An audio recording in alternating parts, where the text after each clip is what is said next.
తెలుగు రాష్ట్రాల్లో పగలంతా మండే ఎండ టారెత్తిస్తుంటే సాయంత్రం గాలివాన బీభత్సం సృష్టిస్తోంది. ఓవైపు ఎండ, మరోవైపు వానతో ఏపీ, తెలంగాణలో భిన్న వాతావరణ పరిస్థితులు కొనసాగుతున్నాయి. తెలంగాణలో భానుడి భగభగలు కొనసాగుతున్నాయి. మంగళవారం ఆదిలాబాద్ జిల్లా బేల మండలంలో, నిజామాబాద్ జిల్లా డిచ్పల్లి మండలం కోరట్పల్లిలో అత్యధికంగా 45.9 డిగ్రీల ఉష్ణోగ్రత నమోదైంది. ఆదిలాబాద్ జిల్లాలో వరుసగా 3 రోజులుగా 45 డిగ్రీలకు పైగా ఉష్ణోగ్రతలు నమోదవుతుండటంతో అధికారులు రెడ్ అలర్ట్ ప్రకటించారు. జగిత్యాల జిల్లా ఇబ్రహీంపట్నం మండలం గోదూరులో 45.8 డిగ్రీలు నమోదైంది. మిగతా జిల్లాలో కూడా ఉష్ణోగ్రతలు 43 నుంచి 45 డిగ్రీల మధ్య నమోదయ్యాయి. పలుచోట్ల 45 డిగ్రీలు కూడా దాటింది. గ్రేటర్ హైదరాబాద్ లో ఎండ తీవ్రతకు రహదారులపై వాహనాల రద్దీ తగ్గింది.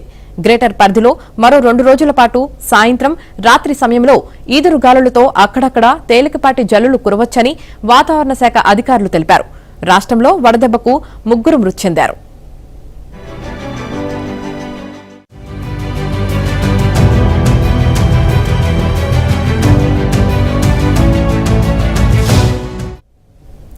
ఇక ఏపీలో మంగళవారం ఎండ తీవ్రత కొనసాగింది. పలుచోట్ల వడగాల్పులు వీచాయి.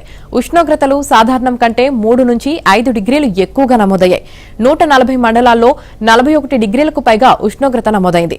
మార్కాపురం జిల్లా కంభం, కడప జిల్లా ఒంటిమిట్టలో 44.3 డిగ్రీలు, నంద్యాల జిల్లా ఆళ్లగడ్డలో 44.1, నెల్లూరు జిల్లా కొమ్మిపాడులో 43.8, చిత్తూరు జిల్లా తవనంపల్లిలో 43.6, పల్నాడు జిల్లా గురజాలలో 43.2, ప్రకాశం జిల్లా కొప్పెరపాడులో 42.8, అనంతపురం జిల్లా రాయదుర్గంలో 42.4, కాకినాడ జిల్లా కరపలో 42.3, కర్నూలు జిల్లా నగరడోనలో 42.2 డిగ్రీల గరిష్ట ఉష్ణోగ్రతలు నమోదయ్యాయి.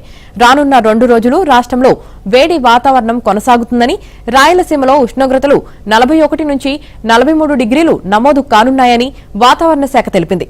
ఉపరితల ద్రోణి ప్రభావంతో రానున్న 5-6 రోజులు రాష్ట్రంలో అక్కడక్కడ వర్షాలు కురుస్తాయని తెలిపింది.